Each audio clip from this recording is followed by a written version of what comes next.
اسی لیے قرآن کا سمجھنا اور اس قرآن کو سمجھ کے پڑھنا لازم اور واجب ہے۔ ہم نے صرف ثواب کی نیت سے پڑھنا شروع کر دیا۔ مجھے آپ بتائیے نا، دنیا کی کوئی ایک ایسی کتاب بتائیں جو بغیر سمجھے پڑھی جاتی ہو؟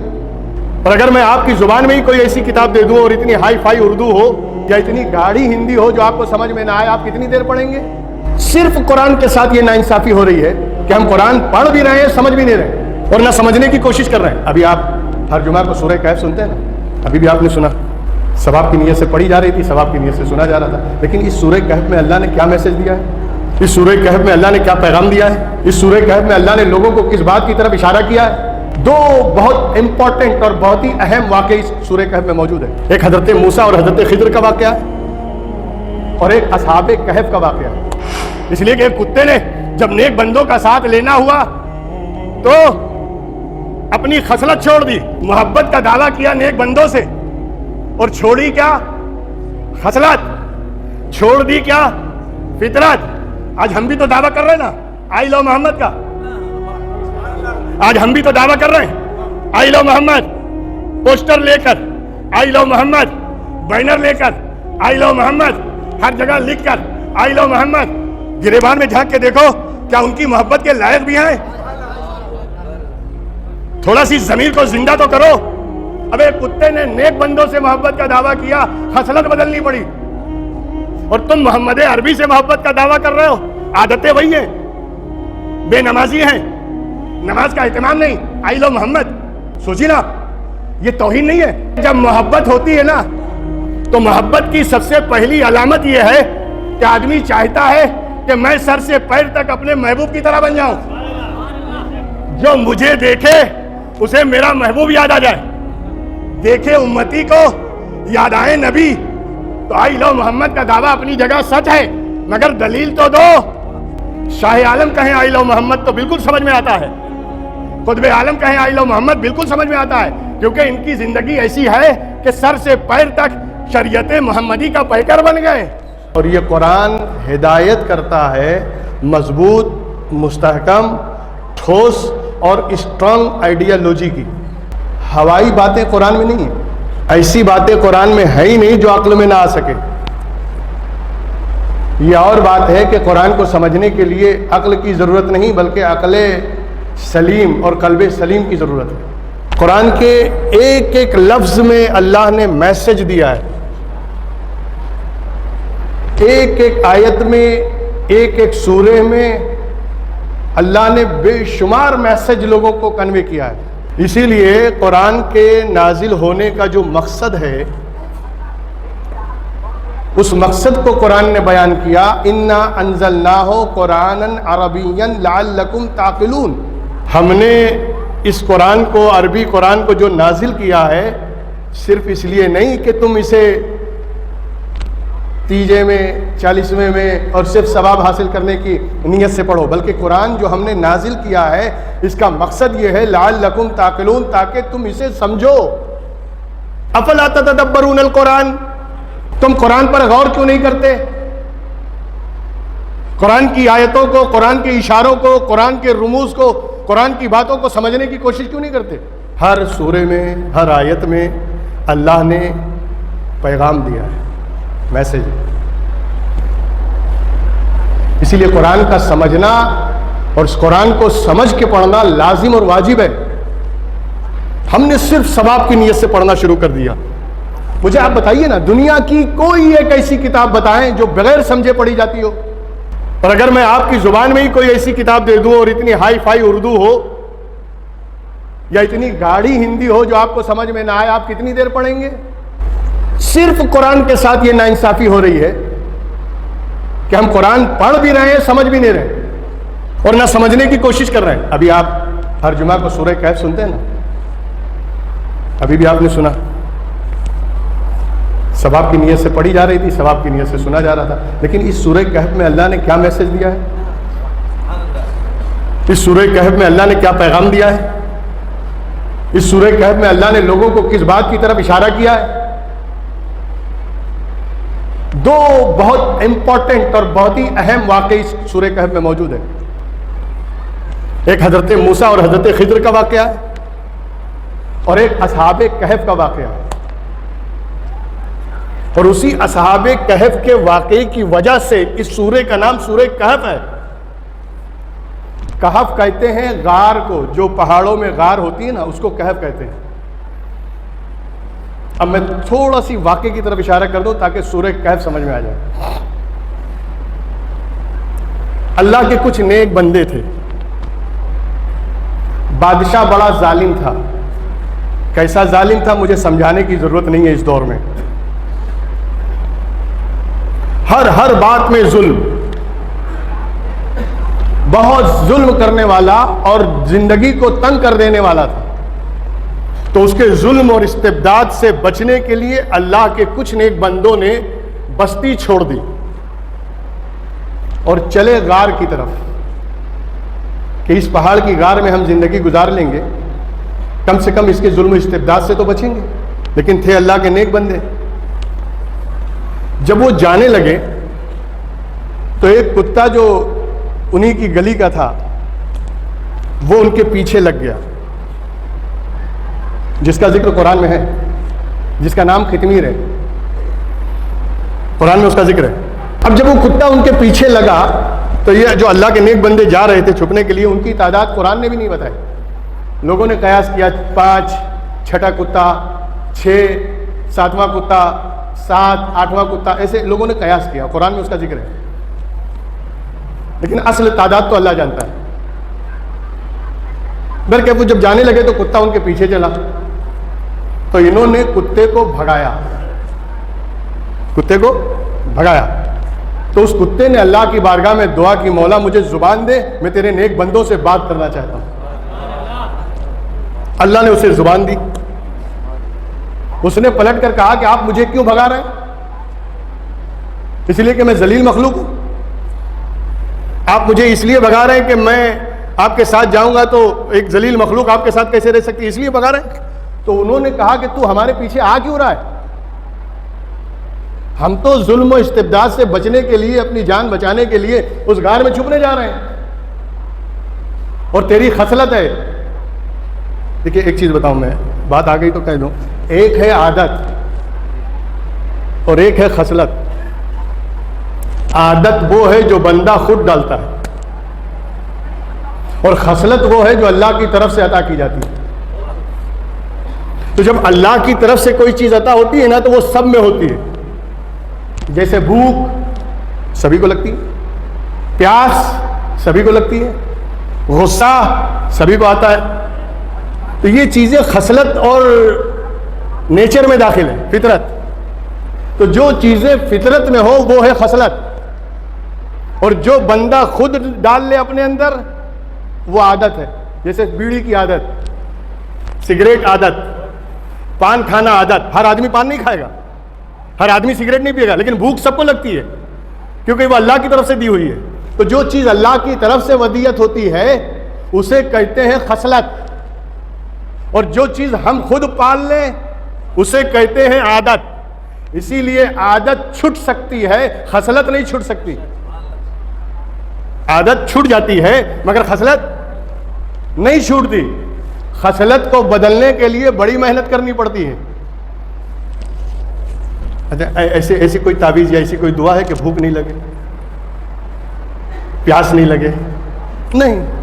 کیوں؟ اس لیے کہ یہ خصلت ہے، اللہ کی طرف سے ودیت ہوئی ہے، سب میں پائی جائے گی، اسے بدلا نہیں جا سکتا، بدلتی عادت ہے نا۔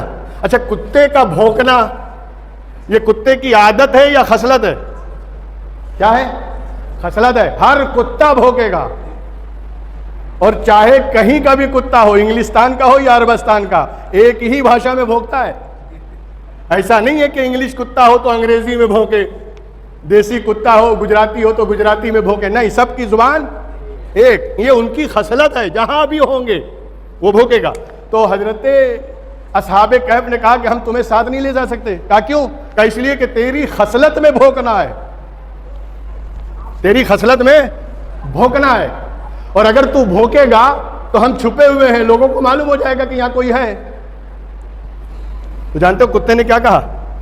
ہم آپ کے پیچھے اس لیے آ رہے ہیں کہ انی احب الصالحین، میں اللہ کے نیک بندوں سے محبت کرتا ہوں، مجھے اللہ کے نیک بندوں سے محبت ہے، اس لیے میں آپ کے پیچھے بھی جا رہا ہوں. اور اگر آپ یہ کہتے ہیں کہ بھوکنے کی وجہ سے آپ مجھے بھگا رہے ہیں، میں قسم کھاتا ہوں کہ بھوکوں گا نہیں. اپنی خصلت بدل دی، اپنی فطرت بدل دی، تب جا کے اصحاب کہف نے اسے اپنے ساتھ لیا. پتہ یہ چلا شاہ عالم کے چاہنے والوں، قطب عالم سے محبت کرنے والوں، شاہ وجیہ الدین گجراتی کی نگری میں رہنے والوں، اللہ کے نیک بندوں سے بے پناہ محبت کرنے والوں، ان کا ساتھ اس وقت ملتا ہے کم سے کم خصلت نہیں تو اپنی عادت تو بدل دو. یہ کیسے ہو سکتا ہے کہ تم بری عادتوں کو اپنائے رہو اور شاہ عالم تمہارا ساتھ دے؟ یہ کیسے ہو سکتا ہے کہ تم شراب پیتے رہو اور شاہ عالم کا کرم تمہارے ساتھ رہے؟ نہیں، ان کا کرم چاہیے تو پہلے اپنی عادت بدلو. اب قرآن کا میسج سمجھ میں آ رہا ہے؟ قرآن کا میسج کہ کتے نے اپنی خصلت بدلی تب جا کے نیک بندوں کا ساتھ نصیب ہوا، اور جب اپنی خصلت بدل دی تو اس کا مرتبہ ایک ذلیل مخلوق، کمتر مخلوق، اس کا مرتبہ یہ ہو گیا جب اس نے اپنی خصلت بدل دی اور نیکوں کی محبت کا دعویٰ کیا اور نیکوں کے ساتھ رہا تو اس کا ذکر قرآن میں، اس کا ذکر نماز میں، اس کا ذکر ممبروں پہ. ارے اس کتے کی عادت، یعنی اس کتے کا عالم یہ ہے کہ اگر تم کہیں بھی نکلو اور کتے تم پر حملہ کریں، اسی کتے کا نام لے لو، سب واپس چلے جاتے ہیں. کتے بھی جانتے ہیں کہ اس نے اس کا نام لے لیا جو نیکوں کے ساتھ رہتا ہے. آپ ذرا خیال کیجئے تو نیکوں کے ساتھ رہنے میں کتنا فائدہ ہے، لیکن ان کے ساتھ لینا ہو اور ان کا کرم لینا ہو اور ان کا فیض حاصل کرنا ہو تو کم سے کم خصلت نہیں، عادت تو بدل دو. اپنی بری عادتوں کو چھوڑ دو، پھر دیکھو شاہ عالم کا کرم کیسا ہوتا ہے. اپنی بری عادتوں کو چھوڑو، پھر دیکھو بزرگان دین کی نگاہ کرم تمہیں کہاں پہنچا دیتی ہے. یہ قرآن کا میسج ہے. تو کتے نے کیا کہا؟ انی احب الصالحین، میں نیک بندوں سے محبت کرتا ہوں. دعویٰ تو کر دیا مگر دلیل میں اپنی خصلت چھوڑنی پڑی. نیک بندوں سے محبت کے دعوے میں آدمی کو گناہ چھوڑنے پڑتے ہیں، پرہیزگاری اختیار کرنی پڑتی ہے، 5 وقتہ نمازی بننا پڑتا ہے. قرآن کی آیت نہیں ہے؟ دعا مانگتے ہو ربنا اغفر لنا ذنوبنا وکفر عنا سیئاتنا وتوفنا مع الابرار. اے اللہ ہمارے بڑے بڑے گناہوں کو بخش دے، وکفر عنا سیئاتنا، ہماری چھوٹی چھوٹی برائیوں کو بھی مٹا دے.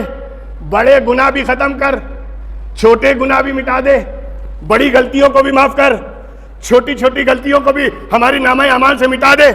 پھر کہو وتوفنا مع الابرار، اے اللہ نیکوں کے ساتھ ہمیں بھی وفات عطا فرما، مرنے کے بعد نیکوں کا ساتھ نصیب فرما. لیکن نیکوں کا ساتھ ملے گا کب؟ جب بڑے گناہ بھی معاف ہو جائیں، چھوٹے گناہ بھی مٹا دیے جائیں. بات سمجھ میں آ رہی؟ یہ قرآن ہے. ایک ایک لفظ پہ غور کرو. اللہ نے ایک لفظ پہلے کہا، اس کے پیچھے بھی راز ہے. کسی کو بعد میں رکھا، اس کے پیچھے بھی راز ہے. تو نیکوں کا ساتھ ملے گا مگر کب؟ جب اپنے آپ کو بھی تیار کرو، اس لائق بناؤ کہ شاہ عالم کی بارگاہ میں جب جاؤ تو حضرت شاہ عالم نگاہ اٹھا کے تمہیں دیکھیں. ایسا بنو، اپنے آپ کو ویسا بنانا چاہیے. اس لیے کہ ایک کتے نے جب نیک بندوں کا ساتھ لینا ہوا تو اپنی خصلت چھوڑ دی، محبت کا دعویٰ کیا نیک بندوں سے اور چھوڑی کیا؟ خصلت. چھوڑ دی کیا؟ فطرت. آج ہم بھی تو دعویٰ کر رہے ہیں نا آئی لو محمد کا. آج ہم بھی تو دعویٰ کر رہے ہیں آئی لو محمد، پوسٹر لے کر آئی لو محمد، بینر لے کر آئی لو محمد، ہر جگہ لکھ کر آئی لو محمد. گریبان میں جھانک کے دیکھو کیا ان کی محبت کے لائق بھی ہیں؟ تھوڑا سی ضمیر کو زندہ تو کرو. ابے کتے نے نیک بندوں سے محبت کا دعویٰ کیا، خصلت بدلنی پڑی. اور تم محمد عربی سے محبت کا دعویٰ کر رہے ہو، عادتیں وہی ہیں، بے نمازی ہیں، نماز کا اہتمام نہیں، آئی لو محمد. سوچی نا، یہ توہین نہیں ہے؟ ابے جب محبت ہوتی ہے نا تو محبت کی سب سے پہلی علامت یہ ہے کہ آدمی چاہتا ہے کہ میں سر سے پیر تک اپنے محبوب کی طرح بن جاؤں. جو مجھے دیکھے اسے میرا محبوب یاد آ جائے، دیکھے امتی کو یاد آئے نبی. یہ چہرہ رکھنا، داڑھی رکھنا، ٹوپی پہننا، عربی لباس پہننا، وجہ کیا ہے؟ صرف سنت مصطفیٰ کی پیروی ہے، تاکہ دیکھنے والا جب ہمیں دیکھے ہمارا نبی یاد آ جائے۔ تو آئی لو محمد کا دعویٰ اپنی جگہ سچ ہے، مگر دلیل تو دو، پھر کہو آئی لو محمد۔ شاہ عالم کہیں آئی لو محمد تو بالکل سمجھ میں آتا ہے، قطب عالم کہیں آئی لو محمد بالکل سمجھ میں آتا ہے، کیونکہ ان کی زندگی ایسی ہے کہ سر سے پیر تک شریعت محمدی کا پیکر بن گئے۔ مگر ہم گنہگار، بدکار، سیاہکار جب یہ بولیں تو بولنے سے پہلے سوچنا بھی تو ضروری ہے، اس لیے کہ کتے نے جب کہا آئی لو فرینڈس آف گاڈ، میں اللہ کے نیک بندوں سے محبت کرتا ہوں، تو اسے خصلت بدلنی پڑی۔ اگر ہم دعویٰ کریں، ہمیں دعوے سے انکار نہیں ہے۔ اسی لیے حضور محدث اعظم ہند اپنی نعت میں فرماتے ہیں کہ جلوہ کیجئے خواہ پردہ کیجئے، مجھ کو اپنے پاس رکھا کیجئے، جلوہ کیجئے خواہ پردہ کیجئے، مجھ کو اپنے پاس رکھا کیجئے۔ اور آگے فرماتے ہیں عشق کا پھر آپ دعویٰ کیجئے، عشق کا پھر آپ دعویٰ کیجئے، پہلے پتھر کا کلیجہ کیجئے۔ اس لیے کہ عشق کا دعویٰ کرنا، محبت کا دعویٰ کرنا آسان ہے، مگر دلیل دینے میں امام حسین نے میدان کربلا میں پورا خاندان قربان کر دیا ہے۔ یہ دلیل ہے محبت رسول کی۔ آج کل تو ہر چیز پروفیشنل ہو گئی، ہر چیز آرٹیفیشیل ہے، زبان سے دعویٰ کر دو۔ نہیں، میں مانتا ہوں کہ تمہارے دل میں عشق مصطفیٰ ہے، مجھے معلوم ہے کہ تم محبت رسول پہ اپنی جان و مال قربان کرنے والے ہو، مگر جیسا دعویٰ ہے ویسے بن تو جاؤ۔ تمہیں دیکھ کر کوئی کہے کہ واقعی محمدی ہے، تمہارے لباس کو دیکھ کر کہے کہ یہ محمدی ہے، تمہارے کردار بولے کہ یہ محمدی ہے، تمہارا کریکٹر بولے یہ محمدی ہے، تمہارا چریتر بولے کہ یہ محمدی ہے۔ جب دعویٰ کیا ہے تو اب دلیل دینے کے لیے بھی تیار ہو جائیں، اور آج سے طے کر لیں کہ ہم کوئی کام خلاف شریعت نہیں کریں گے، اس لیے کہ ہم نے جب محمد عربی کی محبت کا دعویٰ کیا ہے تو ہم سر سے پیر تک محبت بل کے دکھا دیں گے انشاءاللہ۔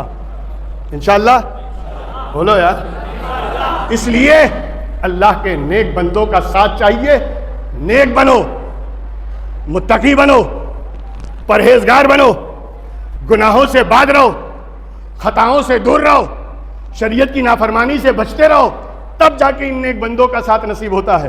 میرا کتا گیا، ساتھ میں رہا، اللہ نے ان کو سلا دیا، اصحاب کہف کو سلا دیا۔ کتنے دن سلایا؟ ایک دن، 4 دن، مہینہ، سال، 300 برس، 300 برس تک وہ اصحاب کہف سوتے رہے۔ اللہ نے انہیں تھپکی دی، قرآن میں پورا واقعہ ہے سورہ کہف میں، اللہ نے انہیں کانوں پہ تھپکی دی، سو گئے، 300 برس تک سوتے رہے۔ اور اللہ کہتا ہے کہ ہم انہیں کروٹ پھراتے تھے، کبھی ادھر کرتے تھے کبھی ادھر کرتے تھے، اور جب ہم ان کو کروٹ پھراتے تھے ان کے کتے کی بھی کروٹ گھوم جاتی تھی۔ وَكَلْبُهُمْ بَاسِطٌ ذِرَاعِهِ بِالْوَسِيدِ، ان کا کتا دروازے پر پاؤں پھیلائے بیٹھا ہے، جب ہم ان کو کروٹ گھماتے تھے کتا خود بخود کروٹ ہو جاتا تھا۔ 300 برس تک سوتے رہے، واقعہ بڑا لمبا ہے، 300 برس تک سوتے رہے۔ اور جو غار کا منہ تھا سورج ادھر ہی سے نکلتا تھا، کدھر سے؟ جدھر سے غار کا منہ تھا سورج ادھر ہی سے نکلے۔ اللہ نے سورج کو کہا دشا بدل، ہے قرآن میں، سورج 300 برس تک دائیں طرف جھک کے نکلتا رہا تاکہ کرنیں اندر نہ جائیں، اللہ کے نیک بندوں کی نیند میں خلل نہ آ جائے۔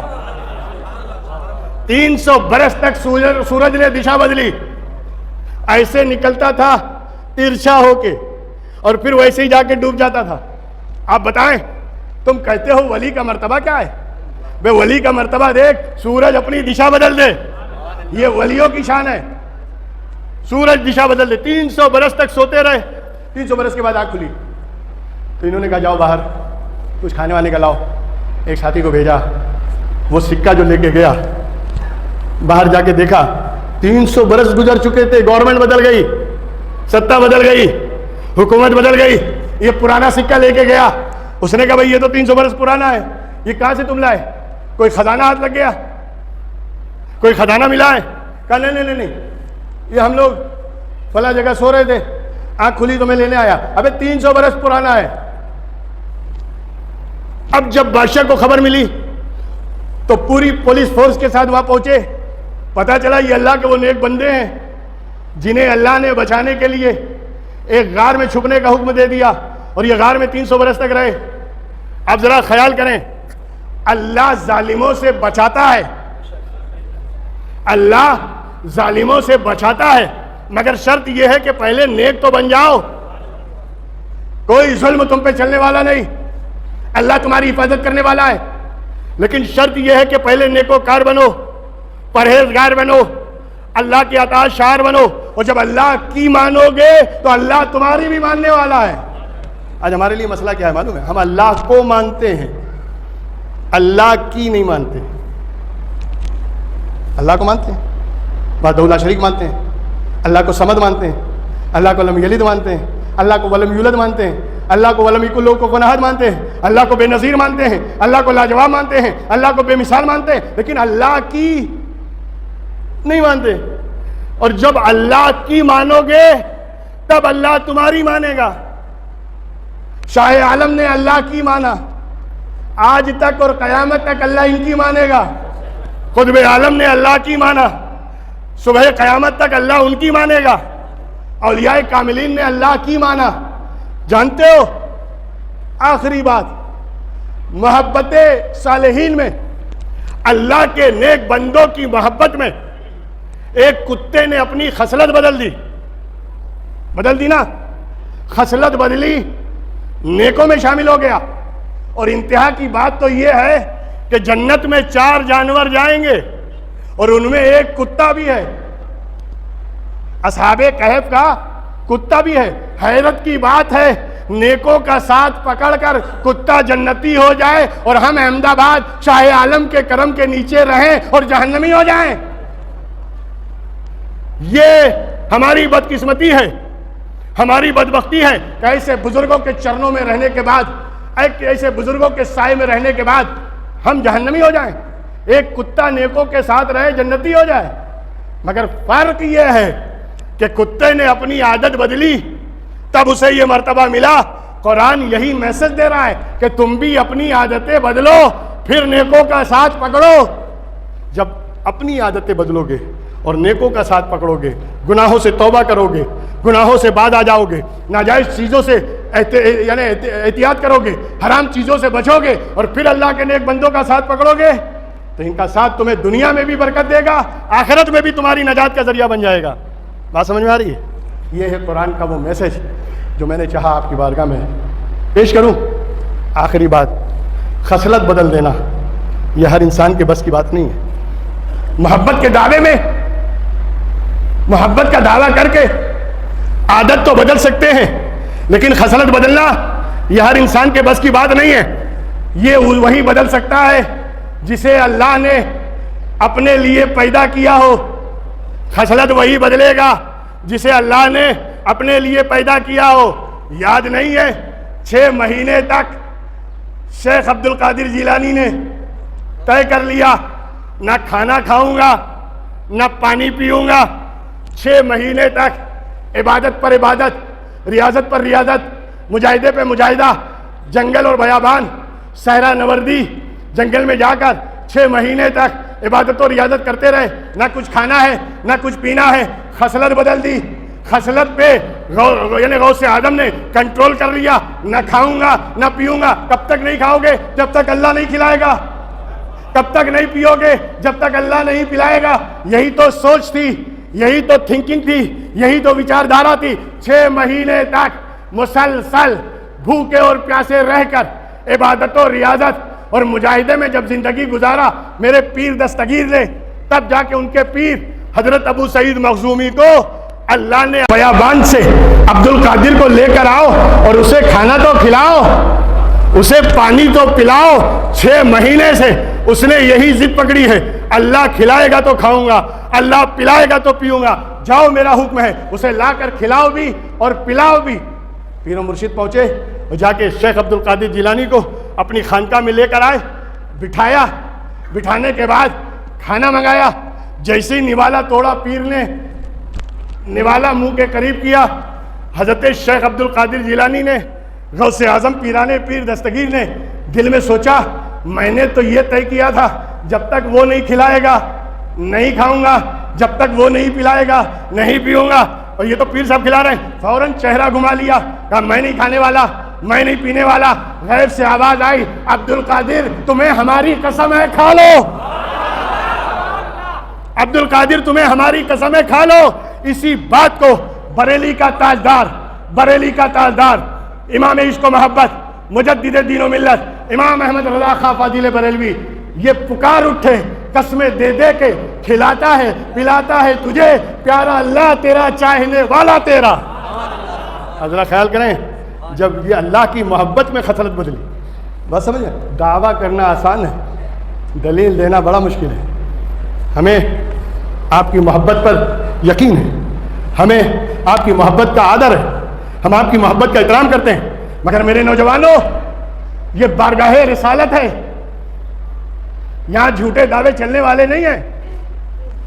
دعویٰ ہو تو پھر دل کی گہرائیوں سے ہونا چاہیے، دعویٰ ہو تو ضمیر کی اندر کی آواز نکلنی چاہیے کہ واقعی جب ہم محمد عربی سے محبت کرنے والے ہیں تو پھر ہم قسم کھاتے ہیں کہ کوئی کام سنت کے بغیر کریں گے نہیں، ہمارا ہر کام سنت کے مطابق ہوگا، نمازی ہم بنیں گے، پرہیزگار ہم بنیں گے، نیکوکار ہم بنیں گے، تب جا کے محبت کا دعویٰ کرنے سے کچھ نہیں ہوتا، محبت کا دعویٰ بن کے دکھانا پڑتا ہے۔ اسی لیے میں اپنے تمام نوجوانوں سے گزارش کروں گا کہ جذبات میں آ کر جوش میں آ کر کوئی ایسا قدم نہ اٹھائیں کہ آپ کی وجہ سے دوسرے بھی تکلیف میں آ جائیں، دوسرے لوگ پریشان ہو جائیں۔ آپ دیکھ رہے ہیں بریلی کا حال آپ کے سامنے، اور بھی جگہ پر جہاں یہ جلوس نکالا گیا اور یہ نعرہ اچھا ہے لیکن اس نعرے کو ضمیر میں لگاؤ، نعرہ اچھا ہے مگر اس محبت کو اپنے اندر باطنی میں پیدا کریں، اور جب اندر سے ضمیر سے دل سے واقعی محمد کی محبت ہوگی، ابے تو آگ لگتی ہے تو دھواں تو نظر آتا ہی ہے۔ جب عشق و محمد کی آگ، محبت رسول کی آگ تمہارے سینے میں لگے گی تو ظاہر سے نظر آ جائے گا، چہرے سے دکھائی پڑے گا کہ واقعی یہ محمد کا چاہنے والا ہے، واقعی یہ محمد سے محبت کرنے والا ہے۔ تو صرف زبان سے کہنے سے نہیں ہوگا، آج سے قسم کھاؤ کہ ہم اپنے کردار میں بھی محمد کی محبت کو بسا دیں گے، ہم اپنے چرتر میں بھی اپنے نبی کی محبت کو بسائیں گے، اور ایسا بن کے بتائیں گے کہ ہمیں دیکھ کر لوگوں کو ہمارا نبی یاد آ جائے۔ وآخر دعوانا ان الحمد للہ رب العالمین۔